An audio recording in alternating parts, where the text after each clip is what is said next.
nakikita siya, sabi nila, kami, hindi na namin makita ng anak namin. Yung magulang namin, patayin na yun. Sa isang pakayaan, sinabi ni Defense Counsel as Attorney Nicholas Hoffman na in-report umano sa kanya ng dating Pangulo ang ilang insidente kung saan natumba umano ito sa kanyang detention cell.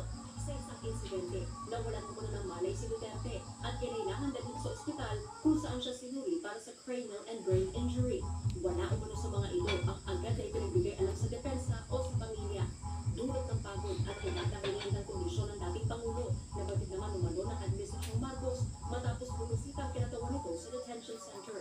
Pero para kay Colmenares, taktika lang ng kampo ni Duterte ang pag-question nito sa ginawang welfare check para maantala ang paglilitis. Kaya delay ng trial ang kanila and to confuse the public, ito nga yung pagbanat nila sa welfare check. Hindi pwedeng matuloy yun kung walang consent si President Duterte. Nagpaalala naman sa ICC Assistant to Counsel Cristina Ponti na mahigpit ang batas ng the Netherlands sa usapin ng medical confidentiality.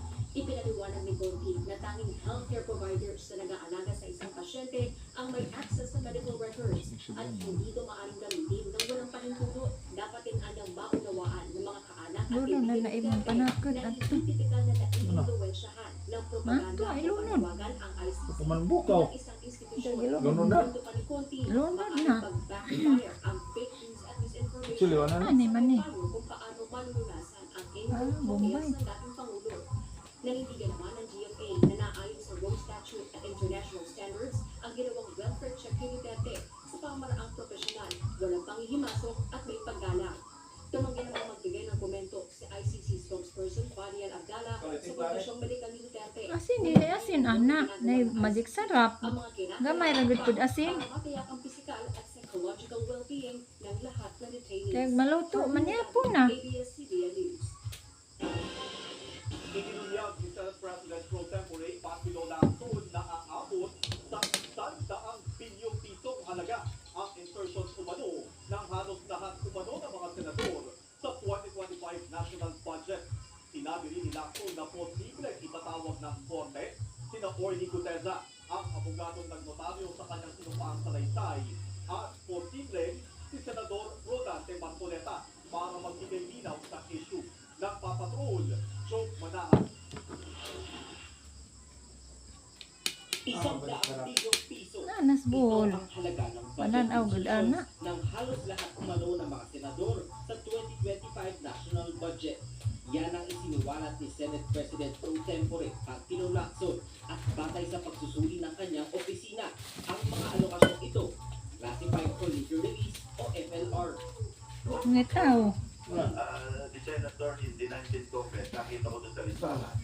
Kaya ko na lang magpangalan kasi hindi naman kumpleto yung 24. Eh sa Senate pa lang at least 100 billion Nagulat niya ako sa mga individual insertions nila. Hindi ko pa na-scrutinize yung party naman out. Pero ang haba Kinsarot? natin. Bagamat hindi anya illegal ang insertions, kaduda-dudang aabot sa 5 hanggang 7 bilyong piso ang insertion ng isang mambabatas. Sinikap na kuna ng pahayag si dating Senate President Chis Escudero sa natuklasan ni Lacson pero wala pa siyang tugon. Wala pang nakatakdang pagdinig ang Senate Blue Ribbon Committee ngayong darating na linggo habang sinusuli ang mga testimonya, dokumento at iba pang ebidensyang nakalap sa mga nagdaang hearing.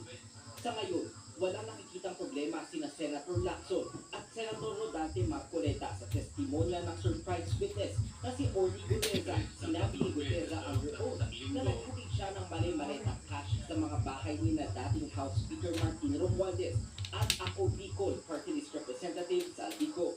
Ito'y kahit itinanggi ng isang abogado na pineke ang kanyang pirma at mga detalye sa pinasang sinumpang sa Ah, iguro man na kuwaon pod. ni Guteza. Kinsa man nanadana? Ha? Nanguraw. Ikaw ba mismo nagtanong, Greta. ako